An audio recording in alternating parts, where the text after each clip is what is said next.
الحمدللہ والصلاۃ والسلام علی رسول اللہ اما بعد۔ معزز ناظرین کرام، حج بیت اللہ یہ ارکان اسلام میں سے ایک اہم رکن ہے۔ رسول گرامی صلی اللہ علیہ وسلم نے اس کی فضیلت بیان کرتے ہوئے فرمایا، الحج المبرور لیس لہ جزاء الا الجنہ۔ حج مبرور جو ہے اس کا بدلہ جنت کے علاوہ کچھ نہیں ہے، یعنی جو حج مبرور کرتا ہے اللہ تعالیٰ اسے جنت عطا فرمائیں گے۔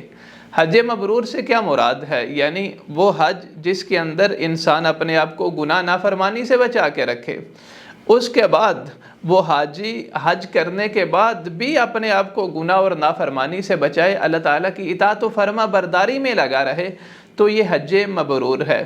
اسی طرح عمر ابن عاص رضی اللہ عنہ فرماتے ہیں کہ جب اللہ تعالیٰ نے دین اسلام کے لیے میرے دل کو مطمئن کر دیا، میں نے اسلام قبول کرنا چاہا، تو میں رسول گرامی صلی اللہ علیہ وسلم کی خدمت میں حاضر ہوا۔ میں نے آپ سے عرض کی کہ میں آپ کے ہاتھ پہ بیعت کرنا چاہتا ہوں۔ رسول گرامی صلی اللہ علیہ وسلم نے ہاتھ بڑھایا اور انہوں نے اپنا ہاتھ پیچھے کھینچ لیا۔ اللہ کے رسول نے پوچھا، آپ نے ہاتھ واپس کیوں کھینچ لیا ہے؟ کہنے لگے، اللہ کے رسول میری ایک شرط ہے۔ پوچھا کیا شرط ہے؟ کہا میری شرط یہ ہے کہ اللہ تعالیٰ میرے گزشتہ گناہوں کو معاف کر دے گا۔ تو نبی علیہ الصلاۃ والسلام نے فرمایا، اما علمتا، کہ آپ کے علم میں نہیں ہے، ان الاسلام یہدم ما کان قبلہ، اسلام قبول کرنا یہ گزشتہ گناہوں کا کفارہ بن جاتا ہے، یعنی اللہ تعالیٰ اس کے گزشتہ سارے کے سارے گناہوں کو معاف کر دیتے ہیں۔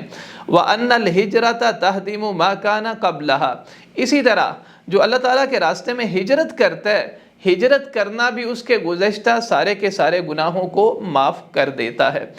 اسی طرح وَأَنَّ الْحَجَّ يَهْدِمُ مَا كَانَ قَبْلَهُ، اسی طرح حج کرنا یہ گزشتہ گناہوں کی معافی کا ذریعہ ہے۔ تو یاد رکھیے گا، حج کرنا یہ گزشتہ سارے کے سارے گناہوں کی معافی کا بہترین ذریعہ ہے، اسی طرح جنت میں داخلے کا ذریعہ ہے۔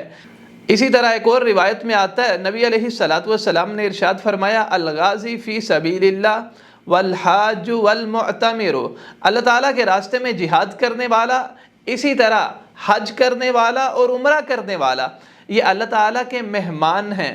اللہ تعالیٰ نے انہیں بلایا اور یہ چلے آئے، تو یہ اللہ تعالیٰ سے جو بھی مانگیں گے اللہ تعالیٰ انہیں عطا فرمائے گا۔ تو عزیزو، یہ ہے اللہ تعالیٰ کے گھر کا حج کرنے کی اہمیت و فضیلت۔ تو جب بھی ہمارے اندر استطاعت ہو، ہمیں پہلی فرصت میں حج کی ادائیگی کرنی چاہیے۔ اللہ تعالیٰ ہمیں توفیق عطا فرمائے۔